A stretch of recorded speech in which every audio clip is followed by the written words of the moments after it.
Hello, my name's Michelle Leyland. I'm the director of Adverse Money Ltd. We launched in April 2019 to specialise in adverse credit mortgages. So this case study is very interesting to me.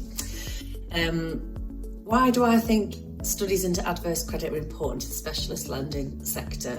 Well, in short, extremely important.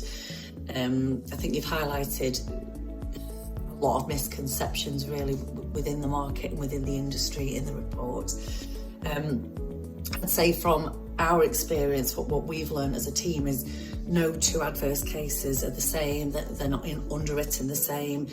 They've got different reasons of why they have got adverse credit, and it really does take a specialist lender and a bit of knowledge of where that's going to go, which specialist lender is going to look at that.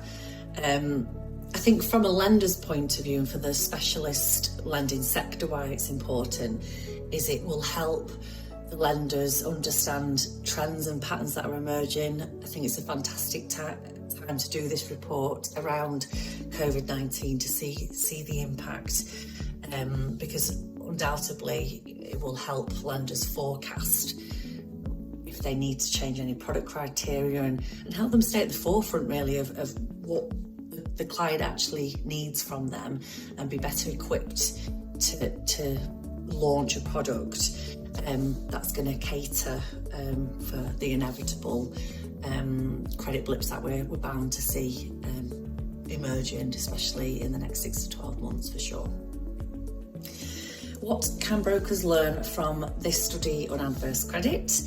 A lot. I think attitudes is the main thing which it's got to change. It was one of the main reasons we launched Adverse Money in April 2019 was, I've worked for big networks before where it was very much, they're not going to get a mortgage, can't help you, it's declined here, there and everywhere, send me a credit report, and that's too late. If one of the things brokers have to learn is to get a credit report up front.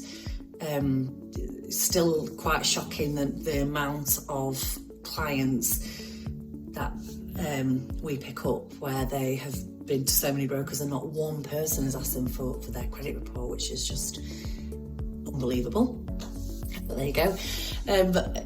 So if you get the credit report first, you can easily identify what the client's problems are, find out what happened and why it happened. So that's probably the biggest gripe I have with some other brokers who have got a bit of a bad attitude towards adverse credit. It's good for us because we pick it up, but I think one thing brokers do need to learn is to get that credit report.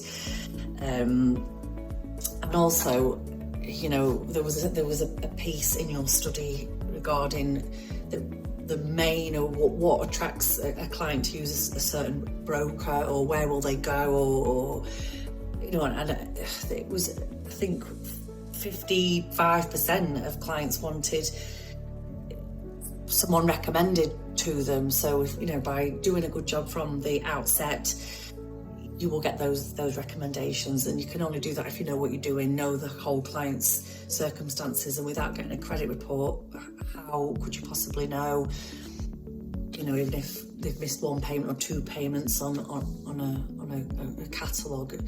It is really important to building up the whole client's profile, I think. What is a misconception about adverse credit this study has helped you understand?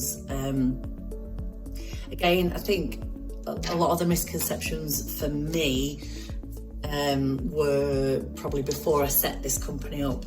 I know there are a lot of misconceptions about adverse credit out there, and one of the statistics that still shocks me is 27% of people assume they will never get a mortgage if they've had some form of adverse credit on their file in the last 6 years, and I'd be very interested to know what percentage of brokers would think the same. Hopefully that misconception will change for the better in our industry. But again, it's about educating the brokers to then sort of educate the clients, to let them know that there are specialist lending out there for credit blips, which are undoubtedly we're going to see a lot more of in the next 12 to 18 months.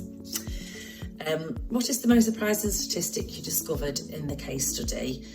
I was interested to learn that adverse credit has actually fallen in the last 6 months from doing that, but when you look at perhaps why that is, when you see that incomes, there's been a bit of a decrease in income during COVID-19 for some people.